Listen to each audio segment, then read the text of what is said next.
महिलाओं के लिए बड़ा आरक्षण का बिल इन्होंने पास किया। सब महिलाएं खुश हो गई, मीडिया में आया, टीवी पे आया, बड़ी इवेंटबाजी हुई, पब्लिसिटी खूब हुई, पैसे भी खर्चे सरकार ने। मोदी जी जहां जहां गए उनको माल्यार्पण किया गया, उनका स्वागत किया गया, महिलाओं ने उनको धन्यवाद दिया। पता चला कि 10 सालों के लिए आरक्षण बिल लागू ही नहीं होगी। तो जब 10 सालों के लिए महिला इसका फायदा देख ही नहीं पाएगी, तो फिर हम आज से इसके लिए खुशी क्यों मनाएं? वही बात है। और यही मुख्य बात मैं कहना चाहती हूँ कि इनकी घोषणाओं को समझो, किस लिए की जा रही है। जो 18 सालों से काम आपके लिए नहीं किया, वो चुनाव के 2 महीने पहले क्यों कर रहे हैं? कोई वजह होगी। वजह साफ है, इनकी घोषणाएं आपके वोटों को लेने के लिए होती हैं। चुनाव हो जाएगा, कोई याद नहीं रखेगा कि किसने कौन सा खाता खोला और उसमें कितने पैसे डालने हैं। ये मेरा अनुभव नहीं है, ये आपका अनुभव है। क्यों? क्योंकि मोदी जी ने क्या कहा था? कहा था कि करोड़ों रोजगार दिलवाएंगे। 10 साल हो गए इनकी सरकार है केंद्र में, प्रदेश में भी इनकी सरकार है, दिलवाए? किसको रोजगार मिले? हाथ उठाओ भाई, किसको रोजगार मिले? नहीं मिले। फिर इन्होंने क्या कहा था? महंगाई कम करेंगे। बताइए बहनें, क्या हालत है आज? आप दुकान जाती हैं, सब्जी खरीद पाती हैं, कुछ भी खरीद पाती हैं? प्याज कितने का हो गया है आज?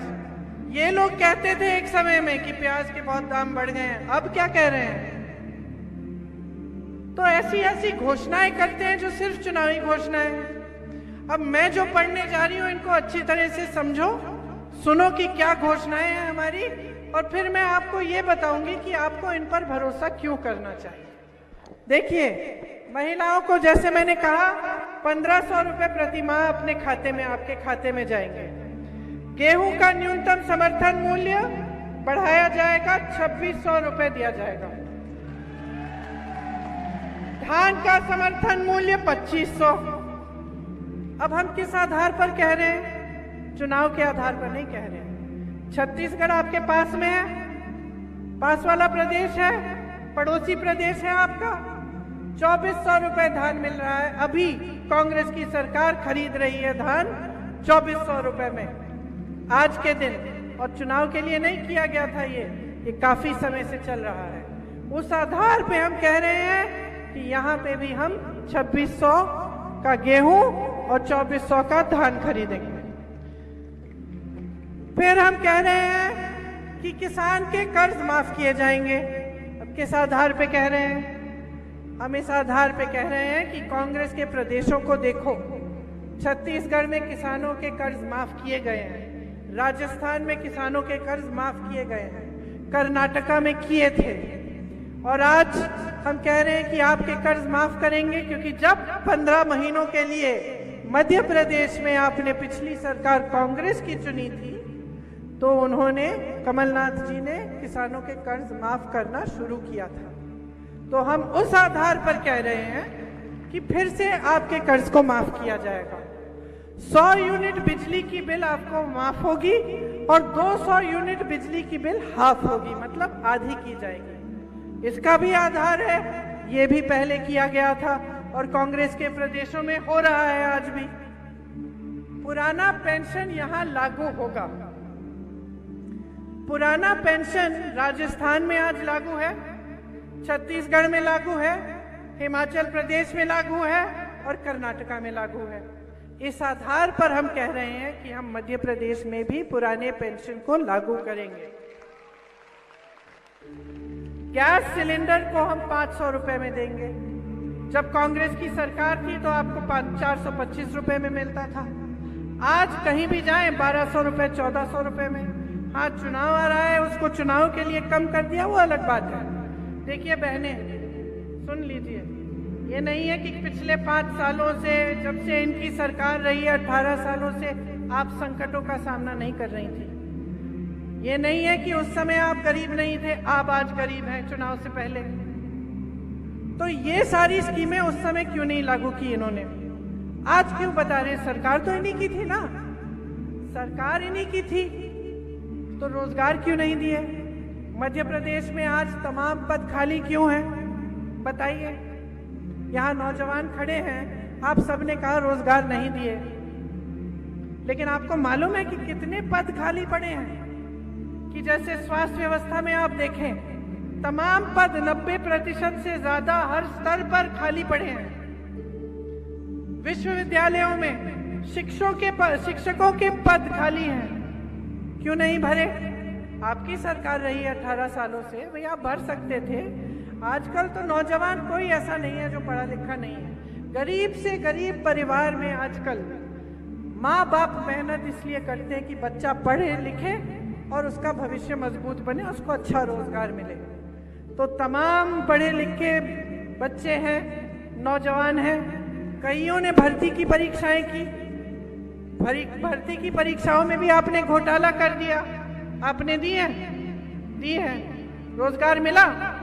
पद खाली पड़े हैं ना, घोटाला हुआ होगा उसमें, और क्या है ना।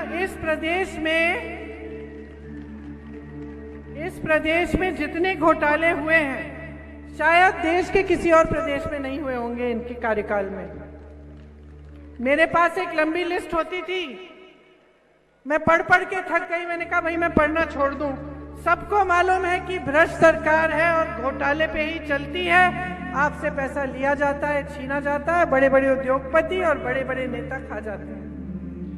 सब जानते हैं। आप जानते होंगे, आपने भर्ती की परीक्षा दी।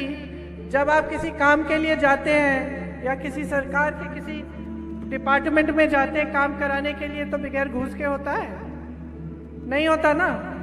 क्या सरकार का काम है कि आपसे घूस ले, कि सरकार का काम है कि आपकी संपत्ति वापस आपके जेब में डाले? बताओ। सही तरह से सरकार चलेगी ना तो आपकी जो संपत्ति है वो आपके जेब में वापस डाली जाएगी। कैसे? ये जो घोषणाएं मैं कर रही हूं, ये जो स्कीम है, ये वही स्कीम है जिनसे जो आपके पैसे हैं वो आपके पास वापस आए। क्योंकि जो सरकार के पैसे हैं ना, वो सरकार के नहीं होते भाई और बहनों। सरकार का नाम होता है उस पे, वो है आपके देश के पैसे हैं, प्रदेश के पैसे हैं। तो अगर आपके लिए नहीं खर्चे जा रहे हैं तो आपको सतर्क होना चाहिए, आपको सवाल उठाना चाहिए। आपको ये सवाल उठाना चाहिए कि ये किसानों का क्षेत्र है, ठीक है? अब आप इतने संकट में हैं, यहाँ के किसान रो रहे हैं, महंगाई इतनी है, पेट्रोल डीजल हर चीज पे जीएसटी लगा रखा है, ट्रैक्टरों पे जीएसटी है, इस पे जीएसटी, उस पे जीएसटी, खाद नहीं मिलता, यूरिया नहीं मिलता। नर्मदा जैसी महानदी है यहाँ, लेकिन पानी नहीं मिलता। आपने प्याज उगाई, उसका क्या हुआ? निर्यात के समय ड्यूटी बढ़ा दी, उस समय आपसे कम दाम में खरीदा, और आज 100 रुपए का हो गया है ना प्याज। तो आपको सवाल उठाना चाहिए कि भाई हम मेहनत कर रहे हैं, हम इस देश के वासी हैं, हम इस जमीन को सींच रहे हैं, हम इस देश की रीढ़ की हड्डी हैं, हमारे लिए ये सरकार क्या कर रही है? ये सवाल आपको उठाना पड़ेगा। क्योंकि अगर ये सवाल आप उठाएंगे नहीं तो आपके साथ 5 साल और वही होगा जो हो रहा है आज, और गलत हो रहा है। आपका पैसा आपसे लिया जा रहा है, टैक्स से लिया जा रहा है। बड़ी बड़ी सरकारी कंपनियां जो हैं, जिससे आपको रोजगार मिलता था, जिससे आपको ऐसी नौकरी मिलती थी कि कोई खदेड़ नहीं सकता था आपको बेवजह। प्राइवेट की नौकरियों में तो कभी भी निकाल दें, सब सरकारी नौकरी चाहते थे। क्यों? क्योंकि नौकरी की सुरक्षा होती थी, रोजगार का सुरक्षित महसूस होता था इंसान जब उसको वो रोजगार मिलता था कि चलो बाद में 20 साल बाद पेंशन भी मिल जाएगा। अब आप देखिए, आप सरकारी कंपनियां को लीजिए, जितनी सरकारी कंपनियां हैं सारी इन्होंने बेच डाली। सच है कि नहीं है? हवाई अड्डे किसके हैं आज? सरकार के हैं। किसके? अडानी जी के हैं। बंदरगाह किसके हैं? बड़ी बड़ी सरकारी कंपनियां किसकी हैं? अडानी जी आपको सरकारी नौकरी दे सकते हैं? आपके पेंशन को सुरक्षित रखेंगे? ये सरकार ही आपके पेंशन को सुरक्षित नहीं रख रही है। आज आप 20 साल के लिए नौकरी, जब सरकार में नौकरी करते हैं, आपको पता नहीं कि जो हर महीने आपके वेतन में से पेंशन निकाला गया था 20 सालों के लिए, आपको खुद नहीं पता कि सरकार ने इसका कहाँ निवेश किया, खुद नहीं पता। इसीलिए सरकारी कर्मचारी कहता है मुझे पुराना पेंशन चाहिए, क्योंकि कहता है भाई 20 सालों से तुमने हर महीने सरकार ने मेरे से पैसे लिए, आज 20 साल हो गए, मुझे पता ही नहीं भाई, कहीं तुमने गलत जगह डाल दिए ये पैसे और पैसे गवा दिए, मैं क्या करूंगा? मैं तो 20 सालों के लिए मैंने काम किया है इन पैसों के लिए। यही कह रहा है कि भाई मेरे हाथों में दे दो, मेरी कमाई है, मैं हिफाजत करूंगा, मुझे कहीं डालना है इन्वेस्टमेंट डालूंगा, मुझे कुछ बनाना है अपने लिए घर बना लूंगा, आप दे नहीं रहे। तो ये परिस्थितियां हैं। परिस्थितियां ये है कि अगर आपका प्रदेश इस मोड़ पे आ गया है, 18 सालों से भाजपा की सरकार है, 18 सालों से इनकी राजनीति चल रही है। लोग कहते हैं मध्य प्रदेश आरएसएस की प्रयोगशाला है, बहुत बढ़िया। क्या मिला आपको? क्या मिला आपको इस राजनीति से? जब जब चुनाव आया धर्म की बात उठा ली। आपके जज्बात है धर्म से जुड़े हुए, किसके नहीं है? कौन सा ऐसा देशवासी है जिसके जज्बात, जिसका दिल धर्म की बातों से जुड़ा नहीं है? बताइए, कोई नहीं है, चाहे किसी भी धर्म का हो। तो जब धर्म का इस्तेमाल हो रहा है तो आप आंखें नहीं खोलेंगे? जब धर्म की बातें होती हैं और उस पे वोट मांगा जाता है, आप आंखें नहीं खोलेंगे? मैं किसी के घर गई, एक गांव में एक लड़की है थी यूपी में, उसके घर गई, छप्पर फटा हुआ था, ऊपर से बारिश आ रही थी, नलके में पानी नहीं है। मैंने पूछा बिजली आती है? कहती है नहीं। तो थोड़ी बातचीत हुई, मैंने पूछ लिया भाई वोट किसको दोगे? कहती है दीदी वो धर्म की बात करते हैं, हम उन्हीं को देंगे। तो मैंने कहा फिर ठीक है, फिर 5 साल और जियो इस तरह। क्योंकि राजनीति जो है ना, सबसे पहला मकसद क्या है उसका? अगर नेता भूल जाता है, अगर जनता एहसास नहीं दिलाती, तो तरक्की नहीं हो सकती आपकी। सबसे बड़ा मकसद, सबसे बड़ा राजनीतिक मकसद यही है कि आपकी सेवा होनी चाहिए, आपकी तरक्की होनी चाहिए, देश को आगे बढ़ना चाहिए, गांव को सशक्त करना चाहिए, रोजगार बनाने चाहिए। ये है राजनीतिक मकसद।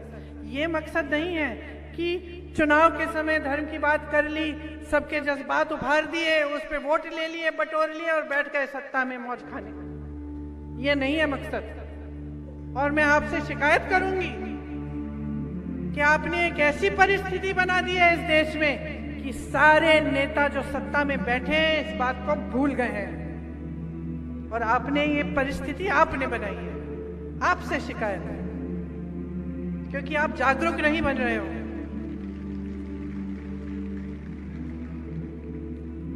जागरूकता इसमें है कि आप समझो कि शक्ति लोकतंत्र ने ना, ये महात्मा गांधी जी, इंदिरा जी, पंडित नेहरू जी, इन सब ने आजादी की लड़ाई किस लिए लड़ी? पटेल जी, अंबेडकर जी किस लिए लड़ी? अंग्रेजों का शासन था, जनता के हाथों में कोई शक्ति नहीं थी। आजादी की लड़ाई अपनी आजादी के लिए नेताओं ने नहीं लड़ी, आपके पूर्वजों ने नहीं लड़ी, आपकी आजादी के लिए लड़ी। इसका मतलब है कि जब इस देश में लोकतंत्र है, लोकतंत्र का मतलब है देश में सबसे शक्तिमान, सर्वोपरि कौन है? जवाब दो मुझे, कौन है? कौन है? श्री नरेंद्र मोदी जी हैं। जनता है देश की। मध्य प्रदेश के मुख्यमंत्री जी हैं? नहीं, लोकतंत्र में जनता सर्वोपरि है। ये जो तुम खड़े हो ना यहाँ, तुमने जो परीक्षा दी, तुम हो सबसे शक्तिमान। तुम्हारे हाथों में शक्ति होनी चाहिए, तुम्हारे भाइयों के हाथों में, तुम्हारी बहनों के हाथों में। इस देश के नौजवान के भविष्य को बनाना सरकार का दायित्व है, धर्म है, और कोई धर्म नहीं होना चाहिए नेता का। सिर्फ एक धर्म होना चाहिए कि आपको सशक्त करे। इसीलिए जब नेता आपके सामने मंच पे खड़ा होता है तो मन बना लो, अगर घोषणा करता है, अगर तुम्हारे सामने कह के जाता है कि कुछ करेगा और करके नहीं दिखाया उसने 5 सालों में, तो मन बनाओ को इसको खदेड़ दोगे, उसको निकाल दोगे। बहुत आदत बिगाड़ दी है बहने, बच्चों की आदत नहीं बिगाड़ते हम। बच्चा गलत करता है, हम थप्पड़ मार लेते हैं, बोल देते हैं अगली बार करोगे देखना, डर जाता है, कोने में खड़ा कर देते हैं। बच्चे को टोकते हो, अपने नेताओं को नहीं टोकते। बार बार झूठ बोलते रहे, घोषणाएं करते रहे। अरे मध्य प्रदेश में 22,000 घोषणाएं की हैं, आपको याद भी नहीं होगा कि क्या क्या इन्होंने घोषणा की। 22,000 घोषणाएं की हैं, 22 अगर उन्होंने कर ली हो तो बताओ, मैं खुद ताली बजा दूंगी। अभी मैं पूछ रही थी अपने साथी से, दीपक जोशी जी से, मैंने कहा भाजपा छोड़ के आए हैं कांग्रेस में, गाड़ी में पूछ रही थी।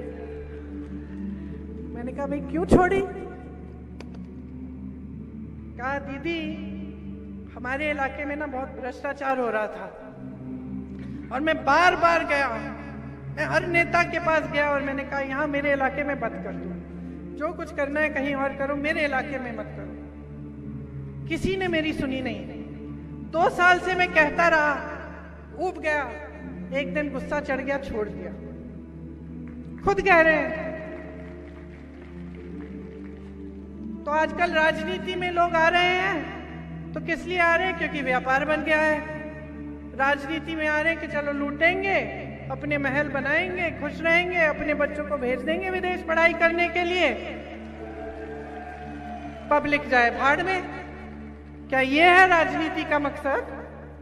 नहीं है ना। तो अब हम चाहते क्या है? हम अपनी सरकारों से, अपने नेताओं से चाहते क्या है? थोड़ी बहुत ईमानदारी तो चाहते हैं ना, कि ईमानदारी से काम करें। थोड़ा बहुत एक विजन होना चाहिए कि भाई तुमने सोचा है, अगर मुख्यमंत्री बनोगे, मंत्री बनोगे, सोचा है कि हमारे प्रदेश के लिए अगले 10 सालों में क्या करके दिखाओगे। ये भी चाहते हैं हम कि भाई कुछ सोच समझ होनी चाहिए। मोदी जी कहते हैं कि 70 सालों में कांग्रेस ने कुछ नहीं किया। अच्छा, तो IIT किसने बनाई? IIM किसने बनाया? एम्स किसने बनाया? ये बड़ी बड़ी कंपनियां जो मोदी जी कौड़ियों के दाम में अपने दोस्तों को बेच रहे हैं, ये किसने बनाई? ये हवाई जहाज जो मोदी जी खरीद रहे हैं 8-8 हजार करोड़ के, 8,000 करोड़ के अपने लिए खरीदे 2 हवाई जहाज, ये जो खरीद रहे हैं, इनकी ये सब एयरपोर्ट सब कुछ ये किसने बनाया? ये बंदरगाह जो दे रहे हैं अडानी जी को, ये किसने बनाया? 70 सालों से कुछ नहीं हुआ बहनों और भाइयों। ये कहते हैं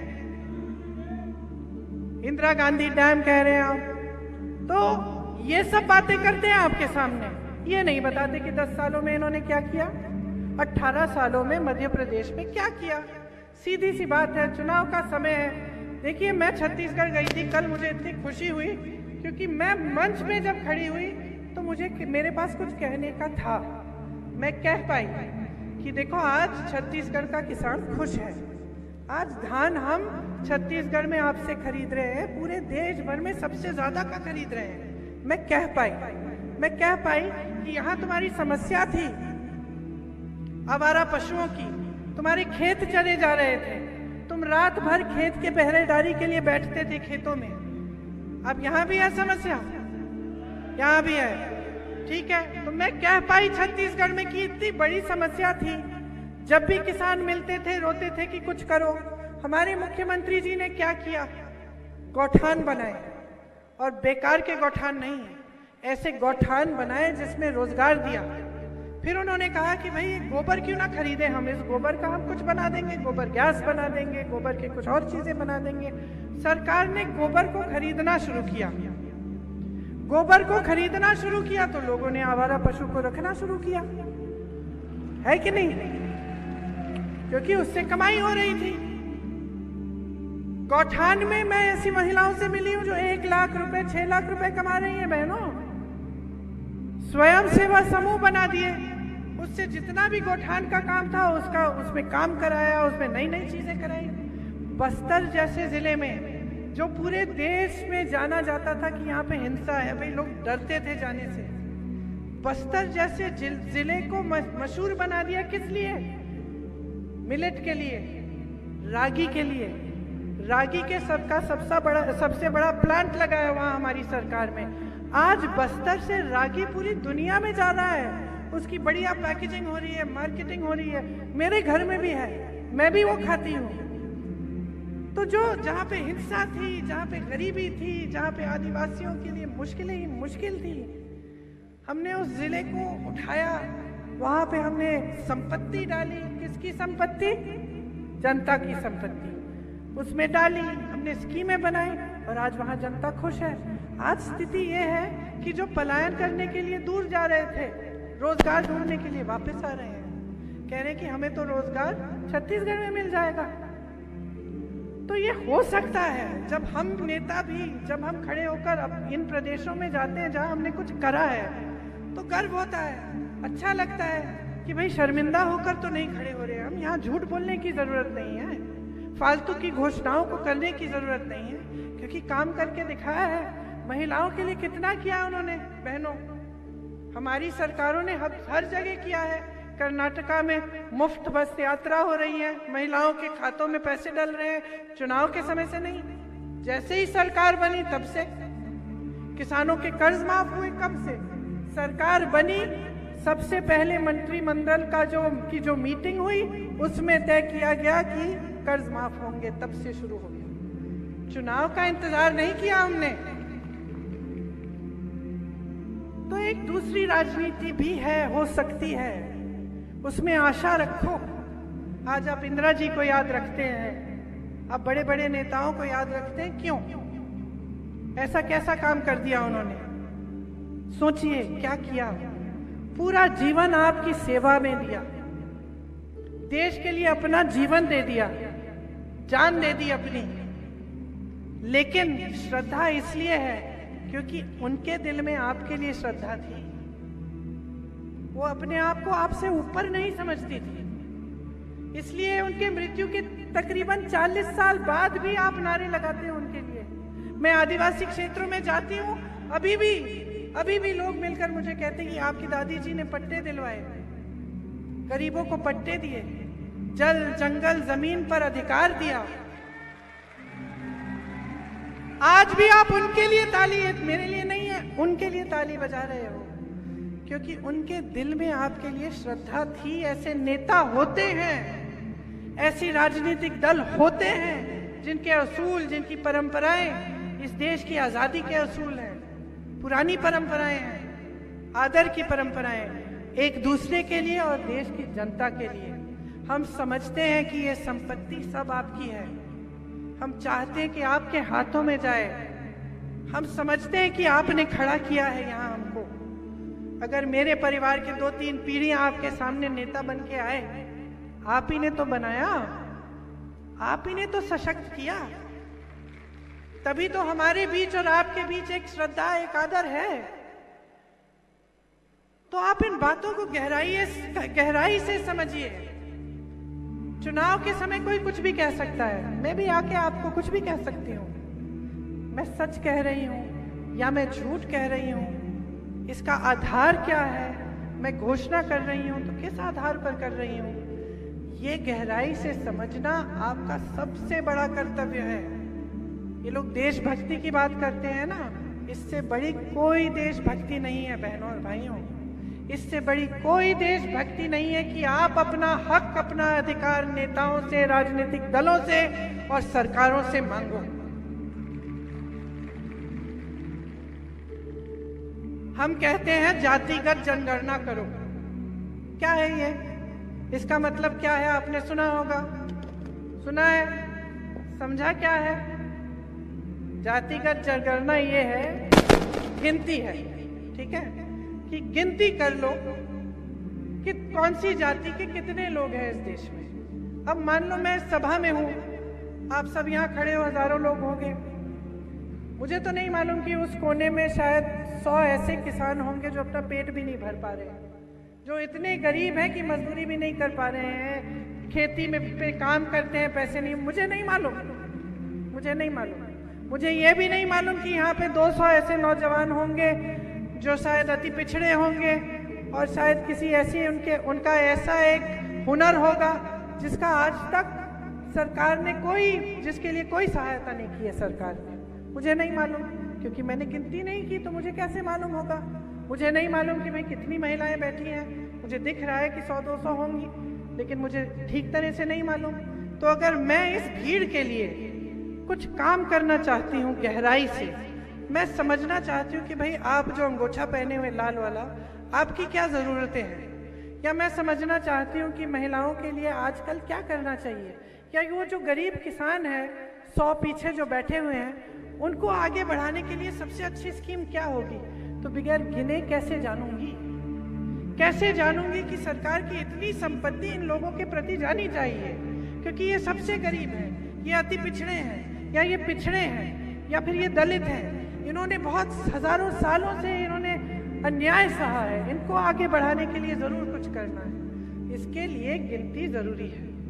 अब भाजपा के नेता आते हैं, कहते हैं कि हम ओबीसी वर्ग को आगे बढ़ाएंगे, हम ऐसा करेंगे वैसा करेंगे। जब हम कहते हैं भाई गिनती तो कर लो, चुप।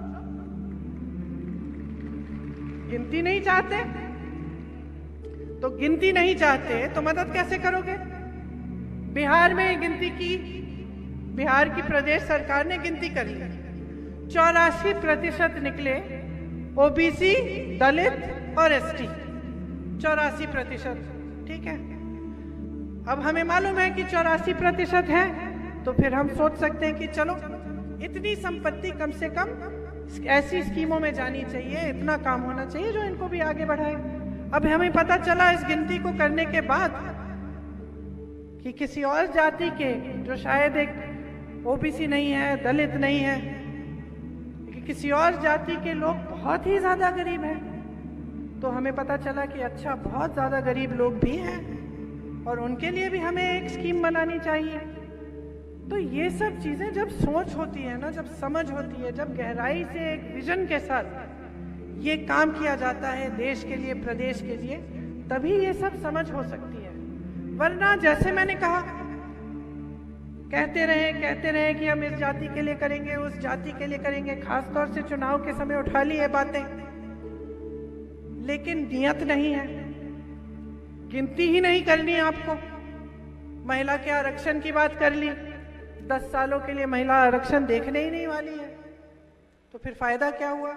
हम अभी से क्यों कूदे भाई, हम अभी से क्यों नाचें और गाएं और मोदी जी के बारे में बढ़िया बढ़िया चीजें कहें। तो गहराई में चीजों को समझने की जरूरत है, नेताओं को और जनता को। और जब तक आप ऐसी राजनीति को बढ़ाते रहेंगे ना, जो आपको धर्म और जाति के आधार पर फुसलाते रहेगी, तब तक आप पीछे रहोगे। तब तक सिर्फ नेताओं के बच्चे फूलेंगे फलेंगे और आप वहीं के वहीं रहोगे। अब मैं घोषणाओं से चल के पता नहीं कहाँ चली गई, तो अपनी घोषणाएं खत्म कर लेती हूँ। मैंने ओबीसी की बात की। ओबीसी के लिए 27% आरक्षण मध्य प्रदेश में दिया जाएगा। 5 हॉर्स पावर सिंचाई की बिजली मुफ्त मिलेगी आपको। जाति जनगणना हम प्रदेश में कराएंगे अगर केंद्र सरकार नहीं करना चाहती। 2 लाख सरकारी पद खाली पड़े हैं, तुम जैसे लड़कों को मिलने चाहिए और मिलेंगे। प्रतियोगी परीक्षा के लिए कितनी फीस दी है तुमने? 500। हम कह रहे हैं कि जितनी भी ऐसी परीक्षाएं हैं उसकी निःशुल्क तुम फीस के बिना तुम भरो। 25 लाख रुपए तक का बीमा और 10 लाख का दुर्घटना बीमा, स्वास्थ्य बीमा आपको मिलेगा। मतलब कोई दुर्घटना घट गई, किसी को चोट आ गई, आपको अस्पताल ले जाना है, 10 लाख तक आपका इलाज हो जाएगा अगर दुर्घटना हुई, और 25 लाख तक बाकी इलाज। ये राजस्थान में हो रहा है। राजस्थान में मैं ऐसे लोगों से मिली हूँ जिनका हार्ट ऑपरेशन सरकार द्वारा किया गया, 1 पैसा नहीं देना पड़ा, क्योंकि 25 लाख तक मुफ्त इलाज है। राजस्थान में किसकी सरकार है? कांग्रेस की सरकार है। ये एक पढ़ो और पढ़ाओ योजना खास मेरी बहनों के लिए है, अच्छी तरह से समझिए इसको। इसमें मध्य प्रदेश के हर बच्चे को 1 से 12वीं तक निःशुल्क शिक्षा मिलेगी। कक्षा 1 से 12 तक अलग अलग, जैसे 1 से 5वीं तक, 5वीं से 8वीं तक अलग अलग बच्चों को 500, 1000 और 1500 रुपए दिए जाएंगे हर महीने, ताकि जो स्कूल के लिए, पढ़ाई के लिए जो चीज़ें खरीदनी पड़ती हैं, जो थोड़ा बहुत करना पड़ता है, वो आप कर पाए। यहाँ पे आपको मालूम है 7000 पाठशालाएं बंद हुई हैं इनके राज्य में। नई बनाने के बजाय इन्होंने बंद कर डाले, और वहाँ छत्तीसगढ़ में ऐसे विद्यालय बन रहे हैं, हर जिले में बने हैं जहाँ पे इंग्लिश मीडियम पढ़ाई जा रही है। और हमने वहाँ घोषणा की है कि 5 साल सरकार और लाओगे तो जितने सरकारी विद्यालय हैं उन सबको अपग्रेड करके हम इंग्लिश मीडियम भी बनाएंगे। आज आप जानते हैं कि महंगाई कितनी है। दिवाली आ रही है, आप सब जानते हैं, जो भी दिवाली के लिए काम करने हैं, लिपाई पुताई, थोड़ा सा सजाना है घर को, कुछ बर्तन खरीदने जाओगे धनतेरस पे, दिए खरीदने जाओगे, कर पा रही हो? क्या होता है, दुकान जाती हो तो लौट आती हो ना बगैर खरीदे, आधी चीजें छोड़ के आती हो ना। ये हो रहा है। जहां जहां कांग्रेस की सरकार है वहां हमने बचाया है इनकी नीतियों से लोगों को। गैस का सिलेंडर कम दाम में दे दिया, महिलाओं को सहायता कर ली, गांव में ग्रामीण रोजगार बढ़ा लिए, खेती किसानी में रोजगार बढ़ा लिए, किसानों के कर्ज माफ कर लिए, ताकि आपके जेब में पैसा हो। जब आपके जेब में पैसा होता है ना, तभी आपकी अर्थव्यवस्था मजबूत होती है गांव की, तभी आप आगे बढ़ पाते हो। ये आपके साथ नहीं हो रहा है। आज जिस तरह की महंगाई से आप जूझ रहे हो ना, वो बहुत गलत है। आप सोचो, देश का किसान मोदी जी के राज में 27 रुपए कमा रहा है एक दिन में। आज आपको प्याज 100 रुपए में मिल रही है 1 किलो। 27 रुपए आप एक दिन में कमा रहे हो। अडानी जी कितना कमा रहे हैं, कोई बता सकता है? 1 घंटे में 70 करोड़। मुझे 1 घंटे का नहीं मालूम, एक दिन में 1600 करोड़ रुपए ये एक इंसान कमा रहा है। एक दिन में 1600 करोड़ रुपए। मोदी जी ने कहा कि देश का जो संसद भवन है पुराना, 70 साल पुराना है, उनको तो 70 साल पुरानी कुछ चीज पसंद ही नहीं है। तो ये देखते हैं वो 70 साल वो संसद देखा रही, ये भी 70 साल पुराना है, चलो इसको भी खत्म कर देते हैं। तो कहा कि भाई हमें तो नया संसद चाहिए, हम नया संसद भवन बनाएंगे। जरा सोचिए कितना खर्च करेंगे इस नए संसद भवन को बनाने के लिए? 20,000 करोड़ रुपए। किस लिए? वो नई दिल्ली का वो एक रास्ता है, उसके सुंदरीकरण के लिए, G20 के ये जो प्रधानमंत्री और राष्ट्रपति आते रहते हैं इनके लिए, और नए संसद भवन बनाने के लिए कहीं 27,000 करोड़, कहीं 20,000 करोड़ रुपए खर्च रहे हैं। पुराने पेंशन के लिए पैसे नहीं हैं, पुराने पेंशन के लिए पैसे नहीं हैं, किसानों के कर्ज माफ करने के लिए पैसे। जब उन्होंने ये ऐलान किया कि 20,000 करोड़ रुपए का वो सुंदरीकरण करेंगे उस एक रास्ते का नई दिल्ली में, मैं यूपी में काम कर रही थी, उस समय किसान आंदोलन था। लाखों किसान महीनों से सड़क पर आ गए थे, उतरे हुए थे। पानी नहीं था, सरकार उनसे बात भी नहीं कर रही थी, सुनवाई ही नहीं थी उनकी, कुछ नहीं। 6 किसानों को सरकार के एक मंत्री के बेटे ने जीप के नीचे कुचल डाला था। वो मंत्री इनके साथ मंच पे बैठा था। इन्होंने ऐलान किया कि 20,000 करोड़ रुपए सुंदरीकरण करेंगे। सरकार से ये पूछिए, जब 20,000 करोड़ रुपए नए संसद भवन को बनाने के लिए है, तो हमारे बकाये के लिए 15,000 करोड़ रुपए क्यों नहीं है? किसानों की कोई सुनवाई नहीं हुई, किसान बैठा रहा सड़क पे। मेरे ख्याल से सैकड़ों किसान शहीद हुए, आंकड़ा याद नहीं है मुझे, 400-500 किसान शहीद हुए। मोदी जी अपने घर से नहीं निकले, 2 किलोमीटर दूर, 3 किलोमीटर दूर इनके घर से ये धरना था, बात करने तक नहीं आई। लेकिन वो काले कानून जिनके खिलाफ वो आंदोलन इतने दिनों के लिए चला, इतने किसान शहीद हुए, इतने किसान भूखे पड़े रहे, उन काले कानूनों को इस सरकार ने कब वापस लिया? कब वापस लिया? जब चुनाव आया तब। 1 साल के लिए चलते रहे, आंदोलन चलने दिया, 1 साल के लिए कोई नहीं गया, कोई सुनवाई नहीं, कुछ नहीं। चुनाव आने लगा, घबराहट हो गई कि अब तो गड़बड़ हो जाएगी, काले कानून वापस ले। तो समझ लीजिए कैसी राजनीति चल रही है। और यही चाहते हैं आप। इतना महान देश, पूरी दुनिया हमारी तरफ देखता था, कहता था ये एक देश है जिसकी आज़ादी की लड़ाई बगैर किसी हिंसा के की गई। मतलब हमारी तरफ से कोई हिंसा नहीं। अंग्रेजों ने खूब की, हमने हाथ नहीं उठाया। मिसाल थे पूरी दुनिया के लिए। लोग कहते थे देखो, हिंदू, मुसलमान, सिख, ईसाई, जैन, बौद्ध सब इकट्ठे होकर इतने बड़े साम्राज्य के खिलाफ लड़ रहे हैं और एक बार हथियार नहीं उठाते। और आज हर कौम को एक दूसरे से लड़ाया जा रहा है। और किसके नाम पे? धर्म के नाम पे। कौन सा धर्म बताता है भाई? कौन सा ऐसा धर्म है जो कहता है कि एक भाई से भाई को लड़ाए? कौन सा धर्म है? कोई धर्म नहीं है। सारे धर्म यही कहते हैं कि एकता बनी रहे, लोग खुशहाल रहें, एक साथ सबकी समान तरीके, सबकी दृष्टि एक हो, सब आगे बढ़े।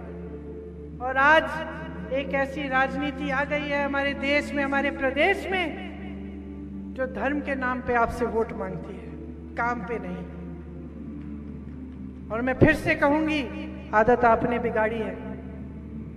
सोच लो, सोच लो, कोई नौकरी कर रहा है, कोई नौकरी कर रहा है, उसको मालूम है कि उसको काम करने की जरूरत नहीं है। जब साहब आएंगे तो कोई बहाना बना देगा और साहब को कुछ चीजें बहुत अच्छी लगती हैं सुनने, वही चीजें बोलेगा, नौकरी चलती रहेगी, साहब कुछ कहेंगे नहीं। अब आपने परिस्थितियां ये बना दी हैं कि नेता सोच रहा है कि काम की बात करने की जरूरत नहीं है, घोषणाएं कर दूंगा, चुनाव के बाद कुछ पूरा नहीं करना, मैं ऐश करूंगा, चुनाव आएगा फिर से घोषणाएं कर लूंगा और बीच में मैं धर्म की बातें करते रहूंगा। तो धर्म की बात जैसे करूंगा मेरे से काम कोई नहीं पूछेगा, तो नेता काम क्यों करेगा आपके लिए? नहीं करेगा ना। करेगा? आप मुझे कल कह दो इन सब नेताओं को कि भैया काम करने की जरूरत नहीं है, हमें आपसे कुछ नहीं चाहिए, आप आके यहाँ पे पूजा पाठ कर लो हमारे सामने और फिर चले जाओ। तो देखते कौन सा नेता आके आपकी टूटी ठीक करेगा, आपकी सड़क ठीक करेगा, आपकी पाठशालाएं बनाएगा। नहीं करेगा, क्योंकि उसको मालूम है कि जरूरत ही नहीं है, भाई वोट तो मुझे पूजा पाठ पे मिलना है। तो आदत मत बिगाड़ो। ये लोकतंत्र तुम्हारा है, ये देश तुम्हारा है, तुम्हारे पूर्वजों ने बनाया, तुम्हारी मेहनत बनाती है। ये किसान बैठे हैं सरहद पे, कौन अपनी जान लेने जाता है? किसान का बेटा जाता है, मुख्यमंत्री जी का बेटा तो नहीं जा रहा। आपके लिए तो ये अग्निवीर ले आए, 4 साल सेना में नौकरी करिए, उसके बाद घर लौट जाइए, बेरोजगार बन जाइए फिर से। अपने बच्चों के लिए तो विदेश में पढ़ाई और बड़े बड़े महल और बड़ी बड़ी गाड़ियां, और आप वीडियो देख ही रहे हैं कि इनके बच्चों हजारों करोड़ों की बात कर रहे हैं एक दूसरे से कि ये कमाएंगे भाई, इतनी घूस दे दो, इतना इसमें मिलेगा, ये डील कर लो, वो डील कर लो। तो देखो, जागरूक बन जाओ। मैं वोट नहीं मांगने आई हूं, मैं जागरूकता मांगने आई हूं और मैं चाहती हूं कि मुझे ये मिले। मैं चाहती हूं कि आप समझो कि इसी देश में, उन प्रदेशों में जहां कांग्रेस की सरकार है, आज के दिन एक अलग तरह की राजनीति चल रही है, और वो राजनीति आपको सशक्त बनाने वाली राजनीति है। वो राजनीति ये है, ऐसी है जिस पर आप भरोसा कर सकते हैं। वो राजनीति ऐसी है जिसके नेता आपको दिल में रखते हैं, जो चाहते हैं कि आपके सामने मंच पे आए, तो ये बता पाए कि आपके लिए क्या किया है। ये राजनीति आज के दिन में उन प्रदेशों में चल रही है जहां पे कांग्रेस की सरकार है। तो चुनाव आ रहा है, अब आपके सामने देखो, आपके सामने भी चुनौतियां। आंख मूंद के दे दो वोट, फिर इनको आंख मूंद के दे दो, बोल दो हम धर्म के आधार पे दे रहे हैं, इसके आधार पे उसके आधार पे दे दो। देखते हैं क्या होता है 5 सालों में। जिसने 18 सालों में नहीं किया वो देखते हैं 5 सालों में क्या करेगा। या फिर सोच समझकर, सतर्क बन के, सवाल पूछ के, अपने विवेक से, अपने अनुभव से, समझदारी से अपना वोट डालो और देखो कि भाई ये घोषणाएं जो ये कांग्रेस पार्टी कर रही है कहां कहां पूरी की है इन्होंने। अच्छा, इस प्रदेश में हो रही है, वहां हो रही है, चलो फिर इनको देते हैं। मुझे देखिए उम्मीद नहीं है, मुझे यकीन है कि जब आप सोच समझ के अपना वोट डालेंगे और जब आप अपने पक्ष में सोचेंगे कि आपकी संपत्ति आपकी जेब में जाए, कि आपका देश आपके लिए तरक्की करके दिखाए, आपकी सरकार आपके लिए दिन रात एक करे, तो आपका वोट एक ही जगह जाएगा, आपका वोट कांग्रेस पार्टी को जाएगा। आपके साथ बहुत छल कपट हो चुका है, बहुत ज्यादा। आपसे प्याज कम दाम में खरीदा जा रहा है, फिर वही प्याज इतना महंगा हो गया कि आप ही नहीं खरीद पा रहे हो। ये क्या है अगर छल नहीं है? नदी आपके पास से गुजर रही है, सिंचाई का पानी नहीं है, बच्चों को शिक्षा नहीं मिल रही है, ये बेचारे यहाँ पे इसके ऊपर चढ़ के चिल्ला रहे हैं कि भाई मैंने परीक्षा दी, मुझे रोजगार नहीं मिला। ये स्थिति नहीं होनी चाहिए और आपको समझना पड़ेगा आज के दिन कि सब कुछ आपके हाथों में है।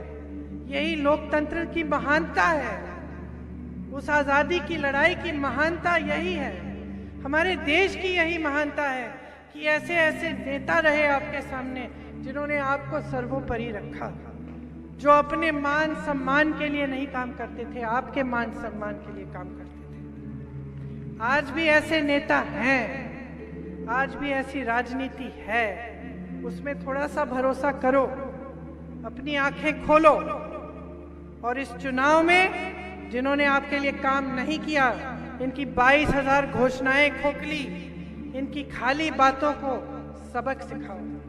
अपने मध्य प्रदेश को एक बार फिर ऐसा प्रदेश बनाओ कि आप पूरे देश में घूम के गर्व से कह सको कि मैं मध्य प्रदेश का हूं। तो अब आपने मेरी बातें बहुत ध्यान से सुनी है बहनों।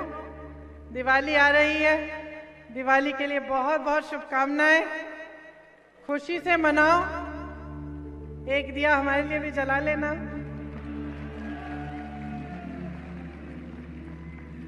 बहुत बहुत शुभकामनाएं दिवाली के लिए और एक बार मेरे साथ जोर से कहिए जय हिंद। धन्यवाद।